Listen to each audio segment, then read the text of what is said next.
नमस्ते, नमस्कार, आदाब, सत श्री अकाल।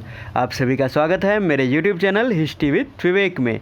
जैसा कि आप जानते हैं कि हम यूजीसी नेट पेपर 1 के सबसे महत्वपूर्ण टॉपिकों में से एक कंप्यूटर या आईसीटी से संबंधित प्रश्नों की सीरीज का अध्ययन कर रहे हैं। इसके अंतर्गत हम पहले 3 पार्ट अध्ययन कर चुके हैं जिसमें कुल 45 प्रश्न शामिल थे। आज हम चौथा पार्ट लेके आए हैं।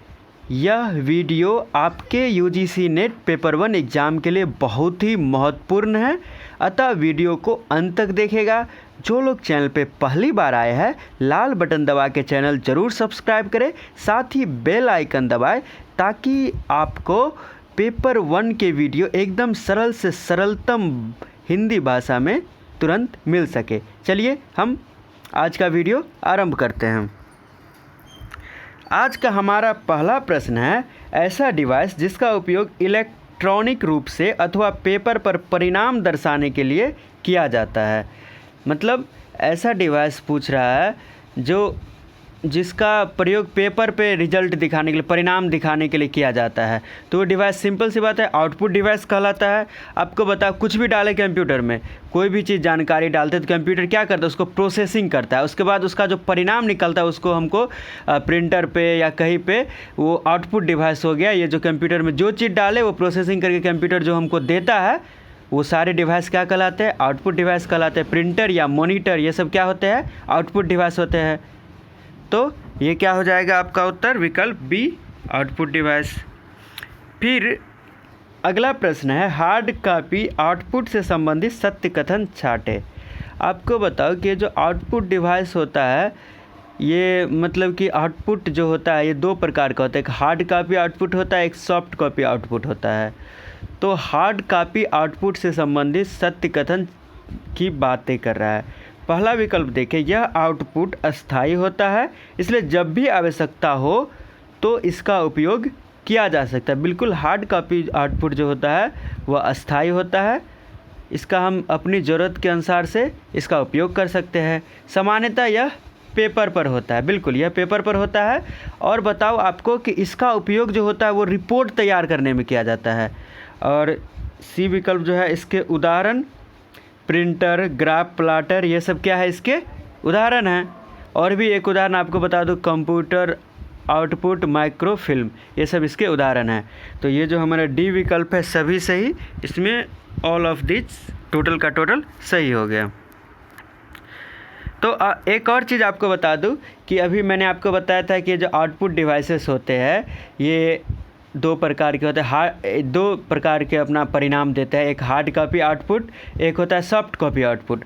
तो सॉफ्ट कॉपी आउटपुट होता है, हार्ड कॉपी आउटपुट हो गया जो पेपर पर अपना परिणाम दे दिया, जब हम आवश्यकता तब देख लिया। एक होता है सॉफ्ट कॉपी, ये इलेक्ट्रॉनिक होते हैं, इसको हम स्क्रीन पर देख सकते हैं। इसको पेपर पर देख सकते हैं हार्ड कॉपी को, और सॉफ्ट कॉपी को इलेक्ट्रॉनिक होता है, इसको स्क्रीन पर देख सकते हैं। जैसे कि सीडी डीवीडी में कोई चीज़ रख दी है, उसको जब मन तब हम लगा के देख सकते हैं, उसमें ऑलरेडी पहले से रिकॉर्ड करके रखा हुआ है। जब भी हम उसको यूज करेंगे तो आउटपुट के रूप में वो हमारे फिल्म होगी या जो भी सीडी होगी, जिस चीज़ के बारे में वो हमको लगाते ही दिख जाएगा।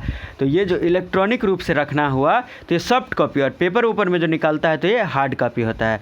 तो आपको जो कोई फॉर्म भरता है तो आपको बोलता है हार्ड कॉपी भेजने के लिए, तो आप जो है सो उसका पेपर वाला भेज दीजिए। सॉफ्ट कॉपी बोलता है तो आप जो है सो इलेक्ट्रॉनिक रूप से उसको भेजिए। तो क्लियर हो गया। तो फिर ये हमारा 47 नंबर एकदम क्लियर है। अब हम अगले प्रश्न की ओर बढ़ते हैं। इम्पैक्ट प्रिंटर की विशेषताओं में शामिल है। इम्पैक्ट प्रिंटर बोल रहा है, तो आपको बताओ कि प्रिंटर एक आउटपुट डिवाइस होता है, ये मैं आपको बता चुका हूँ, जो कि निशान, तस्वीर या चिन्हों को क्या करता है, पेपर पर मुद्रित करता है, प्रिंट करता है। इसके 2 भाग होते हैं, इम्पैक्ट प्रिंटर और नॉन इम्पैक्ट प्रिंटर। इसके 2 भाग होते हैं। परिणाम 2 प्रकार का देता है, कौन कौन, एक हार्ड कॉपी आउटपुट, एक सॉफ्ट कॉपी आउटपुट। लेकिन इसका जो भाग होते हैं ये मतलब कि आउटपुट वाली बात होगी। और ये प्रिंटर के बारे में पूछ रहा है, तो प्रिंटर 2 प्रकार का होता है। प्रिंटर क्या होता है, माफ़ कीजिएगा अगर मैं कुछ इधर उधर निकल गया तो मैं मुद्दे पे आता हूँ। प्रिंटर इम्पैक्ट प्रिंटर की विशेषताओं में बता रहा है। तो प्रिंटर क्या होता है, आउटपुट डिवाइसेस का उदाहरण हो जाता है। क्लियर? तो प्रिंटर आउटपुट डिवाइसेस का उदाहरण होता है। तो प्रिंटर के बारे में पूछ रहा है कि इम्पैक्ट प्रिंटर की विशेषताओं में शामिल है। प्रिंटर दो प्रकार का, तो इम्पैक्ट और नॉन इम्पैक्ट। तो इम्पैक्ट प्रिंटर की विशेषताएं बोल रहा है। यह टाइपराइटर जैसा होता है। तो ये इम्पैक्ट प्रिंटर बिल्कुल टाइपराइटर जैसा होता है। इसमें कोई निशान अथवा पैटर्न बनाने के लिए पेपर पर कार्बन अथवा फैब्रिक रिबन को दबाने हेतु जोर से दबाव स्ट्राइकिंग किया जाता है। खटखट खटखट आवाज़ आता है, ऐसे खटखट आवाज़ आती है। टाइपराइटर से खटखट आता रहता है, वैसे ही यह यंत्र शोर करते हैं और उच्च रेजोल्यूशन आलेख प्रस्तुत करने में सक्षम नहीं होते हैं। आपको बताओ कि यह बहुत शोर करता है, बिल्कुल यह बहुत ध्वनि उत्पन्न करता है। टाइपराइटर की तरह होता है तो खटखटाएगा, ध्वनि उत्पन्न ही करेगा। तो ये दोनों विकल्प सही है। तीसरा विकल्प बोल रहा है कैरेक्टर प्रिंटर व लाइन प्रिंटर सर्वाधिक जाने वाले इम्पैक्ट प्रिंटर है। मतलब सर्वाधिक जाने वाले, यानी कि ये जो प्रिंटर के जो प्रकार है, करेक्टर इम्पैक्ट प्रिंटर में करेक्टर प्रिंटर और लाइन प्रिंटर जो होते हैं, इसको हम लोग सबसे ज़्यादा उपयोग करते हैं, सर्वाधिक लोग इसको जानते हैं। अब आपके मन में ये सवाल आ रहा होगा कि करेक्टर प्रिंटर का उदाहरण दीजिए। तो करेक्टर प्रिंटर का उदाहरण हो जाएगा आपका डेजी व्हील और डॉट मैट्रिक्स। ये दोनों होते हैं डेजी व्हील प्रिंटर और डॉट मैट्रिक्स प्रिंटर। ये करेक्टर प्रिंटर के उदाहरण है। और जो आगे बोल रहा है कि लाइन प्रिंटर, तो लाइन प्रिंटर के उदाहरण हो गए चेन प्रिंटर और ड्रम प्रिंटर। ठीक है। फिर अगला विकल्प बोल रहा है कि इम्पैक्ट प्रिंटर में लाइन प्रिंटर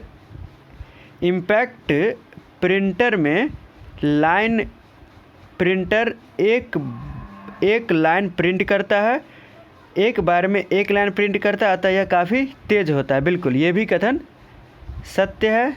तो इसलिए यहाँ पे हमारा सारे के सारे कथन सही है इम्पैक्ट प्रिंटर के बारे में, अतः यहाँ पर हमारा ऑल सही जवाब हो जाएगा।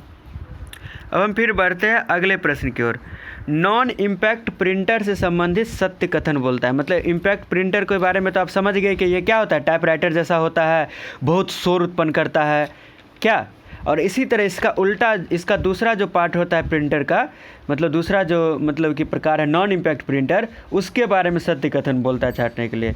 तो यह पेपर प्रिंट से दबाव डाले बगैर निशान अथवा चिन्ह बना देता है। बिल्कुल इसमें मुद्रित आउटपुट हेतु थर्मल, इलेक्ट्रोस्टैटिक, केमिकल अथवा इंकजेट प्रौद्योगिकी का उपयोग किया जाता है। मतलब आपको बताओ कि ये जो है सो बिल्कुल आवाज़ नहीं करता है, नहीं ये निशान डाले या चिन्ह बनाए अपना काम फटाफट कर देता है। नॉन इम्पैक्ट प्रिंटर के बारे में ये बातें चल रही है। पहला विकल्प बिल्कुल सही है और ये शोर रहित होता है। दूसरा विकल्प ये भी सही है, वो तो खटखटाने की आवाज़ करता था कौन, इम्पैक्ट प्रिंटर।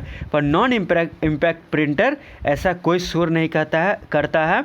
ये सब थोड़ा ध्यान रखिएगा, ध्यान में रखिएगा, क्योंकि प्रिंटर से संबंधित सवाल कई बार या आउटपुट डिवाइस से संबंधित सवाल यूजीसी नेट एग्जाम में कई बार पूछे जा चुके हैं। यह बहुत सारे रंगों में आउटपुट देता है। आपको बताओ कि यह जो मतलब कि नॉन इम्पैक्ट प्रिंटर से कोई चीज़ प्रिंट होकर निकलता है तो कई सारा कलर में निकलता है, जबकि उसमें जो इम्पैक्ट प्रिंटर में एक ब्लैक ही कलर निकलेगा, मतलब कोई एक ही कलर निकलता है। और यहाँ जो है सो कई सारे कलर में निकलता है। और डी जो विकल्प बोल रहा है इंकजेट, लेजर प्रिंटर, प्लॉटर आदि इसके उदाहरण हैं। यानी कि ये बिल्कुल इसके उदाहरण है। इसके उदाहरण हो गए इंकजेट, लेजर प्रिंटर, प्लॉटर, ये सब इसके उदाहरण हो गए। तो ये क्या हो जाएगा, इसमें भी सारे के सारे विकल्प सही हो जाएंगे। अब इम्पैक्ट प्रिंटर और नॉन इम्पैक्ट प्रिंटर में आप अंतर समझ गए होइएगा। और अब हम अगला प्रश्न देखते हैं, प्लॉटर क्या है। देखिए अगला हमारा प्रश्न है कि प्लॉटर क्या है। यह एक इनपुट डिवाइस है जो पेपर पर उच्च गुणवत्ता वाले चित्र बनाता है। तो आपको बताओ कि ये जो है ये इनपुट नहीं है, क्या है, ये आउटपुट डिवाइस है। जब ये पेपर पे चित्र बनाया, प्रिंट करके निकाला, तो क्या हो जाएगा, आउटपुट डिवाइस। तो पहला कथन गलत होगा, ये आउटपुट डिवाइस है। और ये बात सही है कि पेपर पर ये उच्च गुणवत्ता वाले चित्र बनाता है, मतलब प्रिंट करने का काम करता है। Plate bed plotter, roger plotter, graph plotter, इस सब इसके प्रकार है। यानी कि प्लॉटर के कई सारे प्रकार है, जिसमें एक है flat bed plotter, roger plotter, एक है ग्राफ प्लाटर। तो बी विकल्प सही है। सी विकल्प बोल रहा है ग्राफ प्लाटरों का उपयोग भवन योजना संबंधित चित्र बनाने, ग्राफ बनाने व त्रिआयामी चित्र बनाने में होता है। तो ये भी कथन सही है।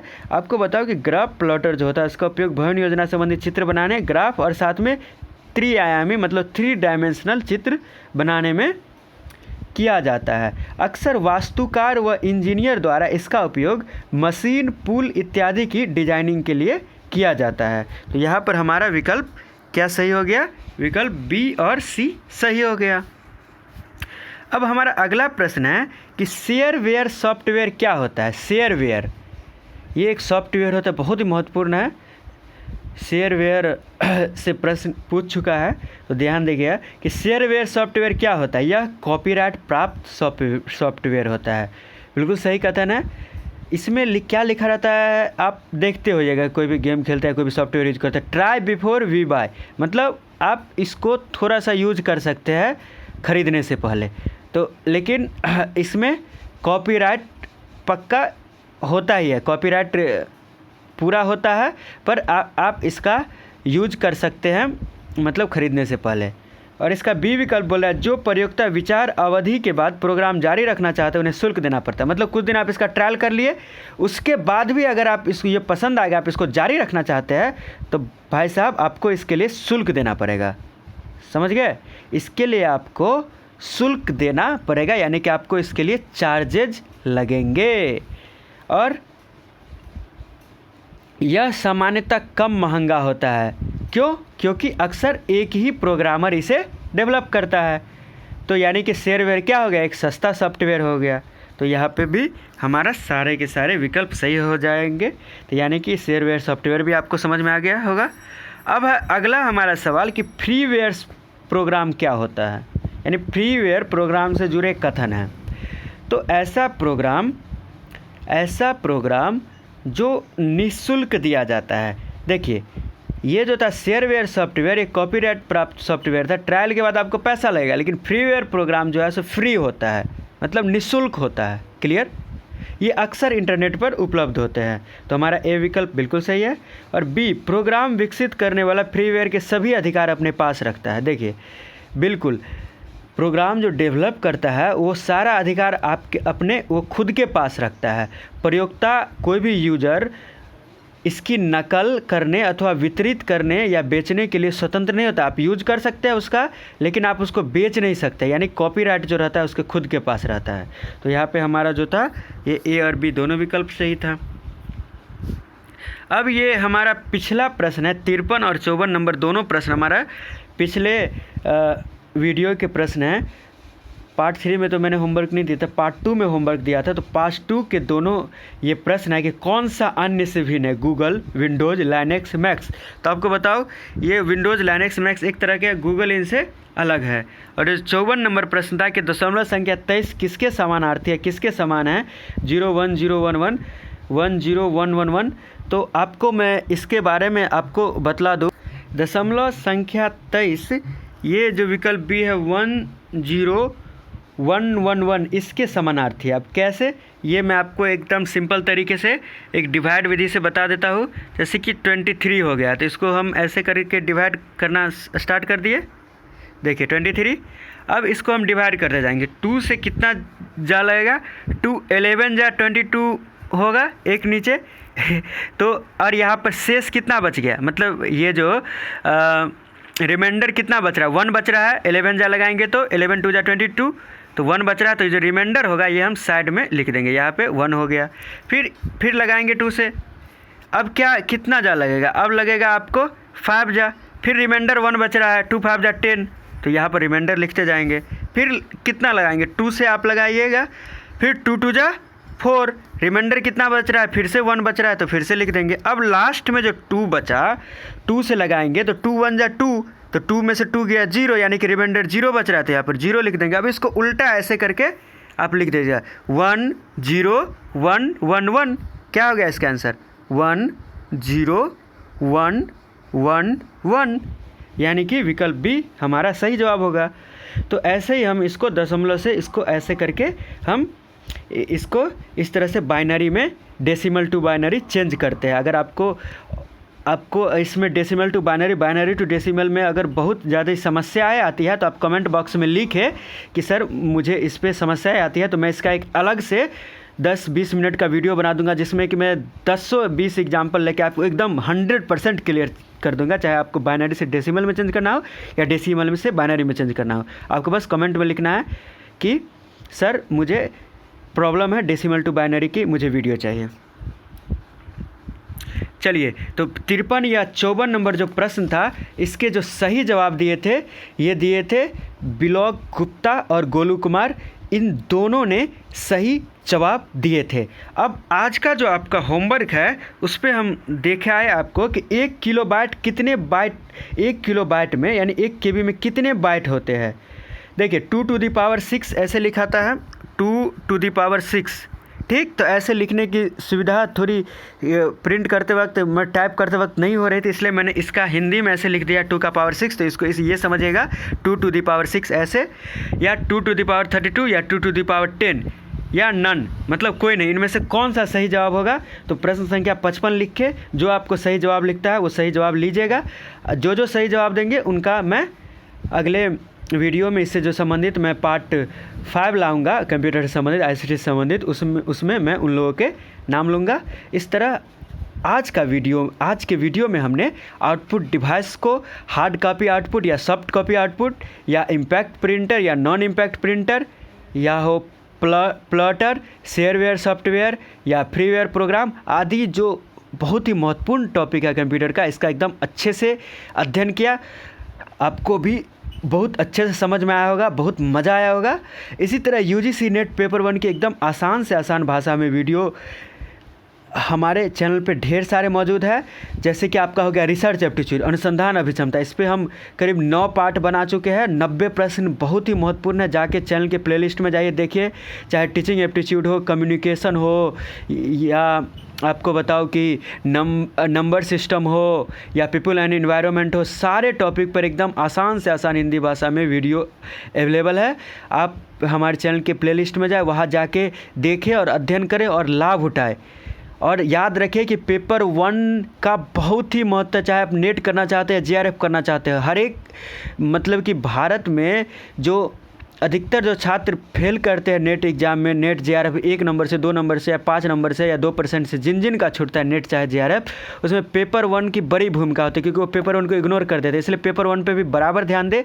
इसलिए मैं आपको एकदम आसान भाषा में वीडियो लाता हूँ। और जिनका पेपर 2 में इतिहास है उनके लिए प्रीवियस ईयर क्वेश्चन और मध्यकालीन भारतीय इतिहास पे ढेरों सारे वीडियो प्लेलिस्ट में मौजूद है। चैनल के प्लेलिस्ट में जाए और वहाँ जाके लाभ उठाए। खूब अच्छे से पढ़ाई कीजिए, खूब मेहनत से पढ़ाई कीजिए। ये जो आपदा की घड़ी है ये आपके लिए अवसर है, छात्रों के लिए अवसर है। घरों में रहिए, सुरक्षित रहिए, और सबसे महत्वपूर्ण बात कि अपने JRF पे, अपने लक्ष्य पे हमेशा ध्यान केंद्रित रखिए।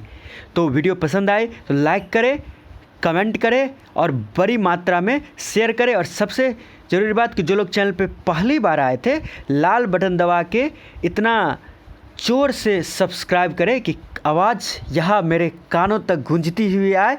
और साथ ही में पेपर 1 UGC नेट पेपर 1 तथा पेपर 2 इतिहास से संबंधी वीडियो एकदम आसान से आसान भाषा में, सरल से सरलतम भाषा में देखने के लिए बेल आइकन ज़रूर प्रेस करें। और अपने प्रसिद्ध नारे के साथ हम इस वीडियो को समाप्त करेंगे। अब की बार JRF परिवार। धन्यवाद।